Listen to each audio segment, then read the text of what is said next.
Assalamualaikum warahmatullahi wabarakatuh. Yang terhormat kepada Ibu Indah Puspita Maharani selaku dosen mata kuliah Etika Bisnis.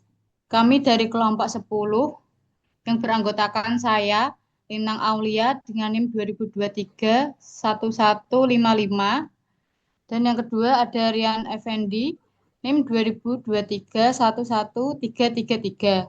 Yang ketiga ada Adinda Putri NIM 2023 11468, dan yang terakhir ada Citra Adindia NIM 2023 11516.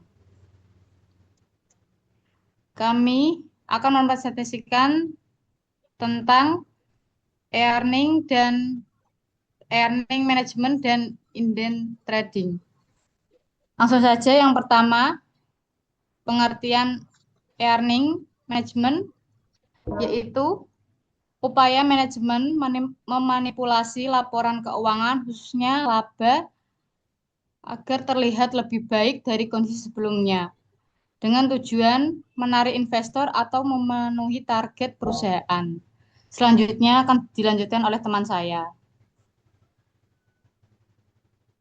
Baik, yang selanjutnya ada teori yang mendasari earning management. Yang pertama ada agensi teori, yaitu manajer atau agen memiliki kepentingan pribadi yang bisa berbeda dengan pemiliknya. Prinsipal, sehingga mendorong manipulasi laba. Yang kedua ada positive accounting teori, yang dimana manajer memilih metode akuntansi yang menguntungkan dirinya, misalnya untuk bonus atau kontrak. Yang ketiga ada signaling teori, yaitu perusahaan menggunakan laba sebagai sinyal kepada investor tentang kinerja perusahaan. Selanjutnya ada bentuk-bentuk earning management. Yang pertama ada accrual earning management, yaitu praktik manipulasi laba yang dilakukan melalui pemilihan kebijakan akuntansi dan estimasi tertentu, seperti depresiasi, cadangan kerugian, atau pengakuan pendapatan, tanpa mengubah aktivitas operasional perusahaan. Praktik ini memanfaatkan fleksibilitas standar akuntansi untuk menyesuaikan laba yang sesuai kepentingan manajemen, sehingga hanya memengaruhi angka laporan keuangan, bukan kondisi ekonomi real perusahaan. Selanjutnya, yang kedua ada real earning management, yaitu manipulasi laba yang dilakukan melalui perubahan aktivitas operasional perusahaan, seperti mempercepat penjualan, menunda biaya, atau meningkatkan produksi secara tidak normal. Berbeda dengan akrual, praktik ini berdampak langsung pada arus kas dan kegiatan bisnis, sehingga lebih sulit dideteksi, namun berpotensi merugikan kinerja perusahaan dalam jangka panjang. Selanjutnya dilanjutkan oleh teman saya. Pengertian insider trading. Insider trading adalah kegiatan menjual atau membeli efek seperti saham, obligasi, atau instrumen keuangan lainnya, dengan memanfaatkan informasi penting perusahaan yang belum dipublikasikan ke masyarakat. Tujuan dari tindakan ini biasanya untuk mendapatkan keuntungan pribadi. Informasi yang digunakan termasuk informasi material, yaitu informasi yang cukup penting dan bisa mempengaruhi harga di pasar. Contohnya yaitu seperti laba perusahaan yang jauh di atas atau di bawah perkiraan, rencana akuisisi, kerjasama besar, atau perubahan besar dalam struktur perusahaan. Siapa saja yang termasuk insider? Yang pertama itu ada direksi, komisaris, dan manajer utama perusahaan. Yang kedua itu ada karyawan yang memiliki akses informasi internal. Yang ketiga itu ada konsultan eksternal.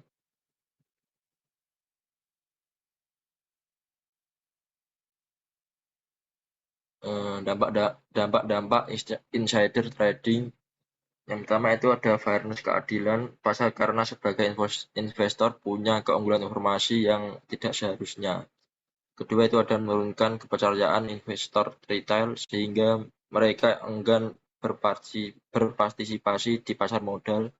Yang ketiga ada mengganggu efisiensi pasar karena harga saham tidak lagi mencerminkan informasi yang tersedia secara adil. Selanjutnya akan dilanjutkan oleh teman saya.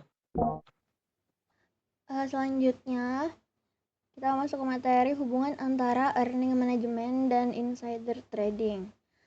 Jadi, earning management dan insider trading memiliki hubungan yang erat karena pihak internal perusahaan tidak hanya memanfaatkan informasi yang dimiliki, tetapi mereka juga dapat mempengaruhi informasi tersebut melalui pengelolaan laba. Melalui earning management, manajemen memiliki fleksibilitas untuk menyesuaikan laporan keuangan, khususnya laba, sesuai dengan kepentingan tertentu. Dalam praktiknya, seringkali jika insider ingin membeli saham, laba cenderung diturunkan agar harga saham menjadi lebih rendah. Dan sebaliknya, ketika insider ingin menjual saham, laba dinaikkan agar saham meningkat. Nah, pola ini itu menunjukkan bahwa earning management digunakan sebagai alat untuk mendukung strategi insider dalam memperoleh keuntungan. Selain itu, insider juga didorong oleh keunggulan informasi atau yang disebut dengan superior knowledge dan kondisi harga saham yang tidak sesuai dengan nilai sebenarnya atau dimaksud dengan mispricing. Namun, insider tidak hanya memanfaatkan kondisi tersebut, tetapi dia juga dapat menciptakan kondisi pasar melalui pengaturan laba. Oleh karena itu, hubungan antara earning management dan insider trading mencerminkan adanya potensi perilaku opportunistik atau keuntungan pribadi yang dapat merugikan investor lain dan merugikan transparansi pasar. Selanjutnya yaitu pengendalian dan pencegahan dari insider trading dan earning management. Yaitu yang pertama, penerapan standar akuntansi dan audit yang ketat. Jadi perusahaan itu wajib menyusun laporan keuangan sesuai standar yang berlaku dan diaudit oleh pihak independen untuk memastikan tidak terjadi adanya manipulasi laba sehingga bisa menjaga keandalan informasi keuangan. Yang kedua, yaitu transparansi informasi pada publik. Jadi emiten itu harus menyampaikan informasi yang penting secara tepat waktu dan terbuka kepada publik agar tidak ada pihak yang memperoleh keuntungan dari informasi yang belum diketahui umum. Yang ketiga, yaitu pemberlakuan sistem manajemen perdagangan orang dalam insider trading di perusahaan, yang mana termasuk code of conduct dan pelaporan transaksi saham oleh insider. Jadi perusahaan itu harus menerapkan aturan internal seperti kode etik, kewajiban pelaporan transaksi saham, serta pembatasan transaksi pada periode tertentu untuk mencegah penyalahgunaan informasi. Lalu yang keempat, yaitu penegakan sanksi yang tegas oleh regulator seperti OJK. Jadi regulator seperti OJK itu harus memberikan sanksi yang tegas kepada pelanggar, baik seperti denda ataupun hukum pidana, guna untuk menciptakan pasar yang adil dan transparan. Selanjutnya, kita terdapat studi kasus insider trading pada PT Perusahaan Gas Negara. Jadi salah satu contohnya itu bermula ketika ada informasi penting yang belum dipublikasikan kepada masyarakat. Informasi tersebut itu berkaitan dengan penurunan volume distribusi gas serta penundaan jadwal penyaluran yang memberikan dampak besar terhadap kinerja perusahaan dan saham di pasar.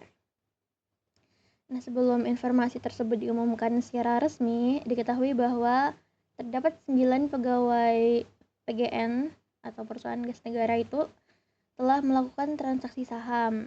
Nah, tindakan ini tuh menunjukkan adanya pemanfaatan informasi rahasia oleh pihak internal untuk kepentingan pribadi, sehingga menimbulkan ketidakadilan bagi investor lain yang tidak memiliki akses terhadap informasi. Setelah dipublikasikan, harga saham perusahaan gas negara mengalami penurunan yang cukup besar. Hal ini menunjukkan bahwa informasi tersebut bersifat material dan memiliki pengaruh kuat terhadap pergerakan saham. Jadi sebagai tindak lanjut, regulator pasar modal memberikan sanksi administratif berupa denda kepada pelaku. Nah, besaran sanksi yang diberikan ini tuh berbeda tergantung pada tingkat keterlibatan masing-masing individu yang terkait terhadap informasi orang dalam tadi. Selanjutnya akan disampaikan oleh moderator. Yang terakhir, kesimpulan. Berdasarkan pembahasan, dapat disimpulkan bahwa earning management dan indices trading merupakan dua praktek yang saling berkaitan dalam pasar modal.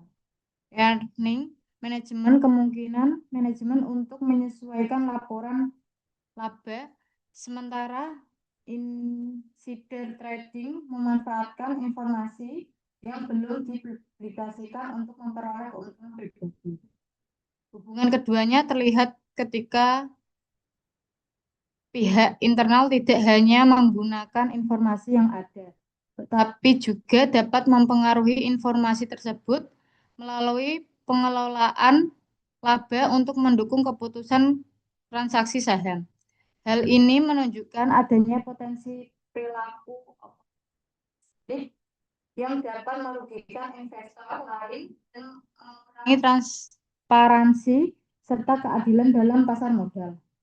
Selain itu, praktik insider trading juga berdampak negatif terhadap kepercayaan investor dan efisien pasar. Oleh karena itu, diperlukan pengawasan yang ketat, transparansi informasi, serta penegakan hukum yang tegas agar praktik-praktik tersebut dapat diminimalisir dan pasar modal dapat berjalan secara adil dan sehat. Sekian dari presentasi dari kelompok kami. Kurang lebihnya mohon maaf. Wassalamualaikum warahmatullahi wabarakatuh.